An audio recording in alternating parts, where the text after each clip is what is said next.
नेता सौरभ भारद्वाज कहते हैं, कुछ दिन पहले ब्रिटेन की एक अदालत ने कहा है और एस्ट्राजेनेका ने माना है कि कोविशील्ड वैक्सीन के साइड इफेक्ट हैं जो रक्त के थक्के पैदा करते हैं, जैसे ब्रेन स्ट्रोक, ब्रेन हेमरेज या हार्ट अटैक हो सकता है। खबर यह भी आई है कि उन्होंने पूरी दुनिया से कोविशील्ड वापस ले लिया है। सवाल यह है कि मार्च 2021 में जब प्रमुख यूरोपीय देशों ने कोविशील्ड पर प्रतिबंध लगा दिया था, तो भारत सरकार ने उस वैक्सीन को क्यों बढ़ावा दिया?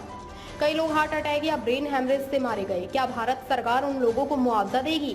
क्या ब्रिटेन सरकार की तरह एस्ट्राजेनेका से उन लोगों के लिए मुआवजा लेंगे? देखिए, कुछ दिनों पहले यूके की एक कोर्ट में एस्ट्राजेनेका, जिसने भारत में कोविशील्ड दी, उसके विषय में कहा और पहली बार माना कि कोविशील्ड वैक्सीन से साइड इफ़ेक्ट हो सकते हैं, जिसके अंदर ब्लड क्लॉटिंग होती है, जिसकी वजह से ब्रेन हेमरेज, ब्रेन स्ट्रोक या हार्ट अटैक हो सकता है। इसके साथ ये खबर भी आई अब कि उन्होंने पूरी दुनिया से कोविशील्ड को विड्रॉ कर लिया है, यानी कि कोविशील्ड को ये पता चल गया है कि उनकी वैक्सीन से लोगों का नुकसान हुआ और बड़ा नुकसान हुआ।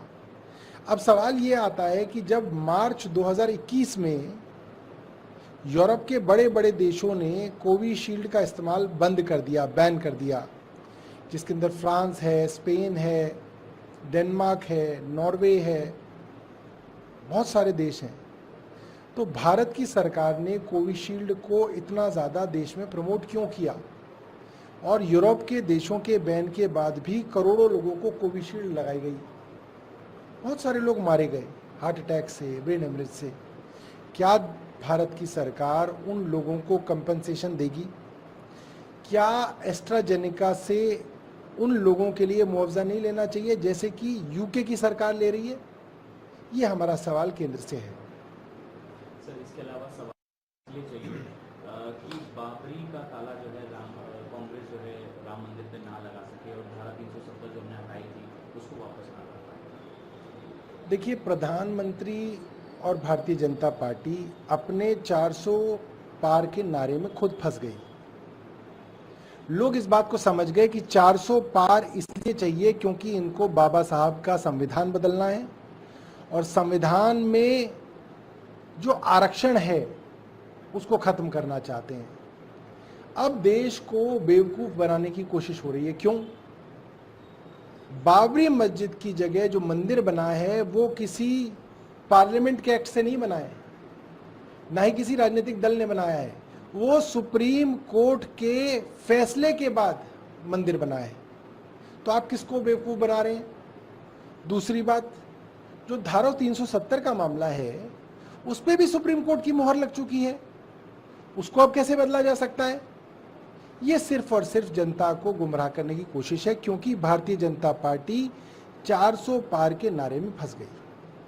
सर, इसके अलावा जून की है और ये जो इलेक्शन है वो संतुष्टिकरण और तुष्टिकरण की राजनीति के बीच में। देखिए, एक समय था जब भारतीय जनता पार्टी कहती थी कि हम अकेले लड़ेंगे और सब हमारे खिलाफ लड़ रहे हैं।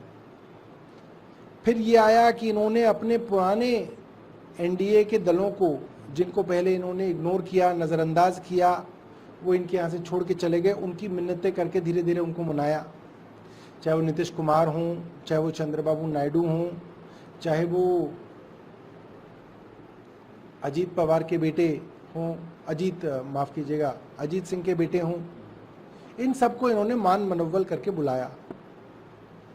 मगर इसके बावजूद एनडीए की टैली गिर रही है।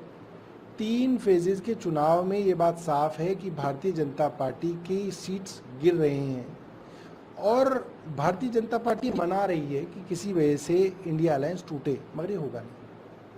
इसके अलावा उन्होंने ये काम कर रही है और कांग्रेस ने 26/11 को लेकर भी पाकिस्तान को क्लीन चिट दी। जब जब भारतीय जनता पार्टी हारती है तब इस तरीके का रोना शुरू करती है। कुछ दिनों पहले बोला कि विदेशी ताकतें इनको हराना चाहती हैं। अरे भाई, आप तो विश्व गुरु बन गए थे, आपका डंका तो पूरे विश्व में, आप तो 2 देशों की आपने तो जो है वॉर रुकवा दी। आपके खिलाफ कौन सी विदेशी ताकतें हैं? आप उनका नाम बताइए। और आप तो कहते हैं कि आप सबको मुंह तोड़ जवाब देते हैं। तो विदेशी ताकतें कैसा काम कर रही हैं? आप 10 साल में क्या कर सके, आप ये बताइए। पाकिस्तान और बांग्लादेश के नाम पे लोग कब तक वोट देंगे आपको? आपसे पाकिस्तान जो कर रहे हैं साल स्मृति केंद्रीय मंत्री रही, फुल गवर्नमेंट, फुल मेजॉरिटी की गवर्नमेंट, इसके बावजूद एक काम स्मृति ईरानी जी के पास नहीं है जो वो कह सकें कि उन्होंने 10 साल मंत्री रहते हुए किया हो। एक उपलब्धि नहीं है उनके पास। इसलिए खबरों में बने रहने के लिए अब वो इस तरीके से ढूंढ रही हैं। ये उनकी हताशा दिखाता है। हरियाणा से जो खबरें आ रही हैं वो भारतीय जनता पार्टी के लिए बुरी खबर है। हरियाणा, महाराष्ट्र, कर्नाटका, दिल्ली, पंजाब, ये ऐसे राज्य हैं जहां पे भारतीय जनता पार्टी को बड़ा नुकसान हो रहा है। और मुझे यकीन है कि इंडिपेंडेंट एमएलएज को ये बात दिख रही है कि आने वाले 3-4 महीने के अंदर हरियाणा के अंदर असेंबली इलेक्शन है, तो वे डूबते हुए जहाज से निकल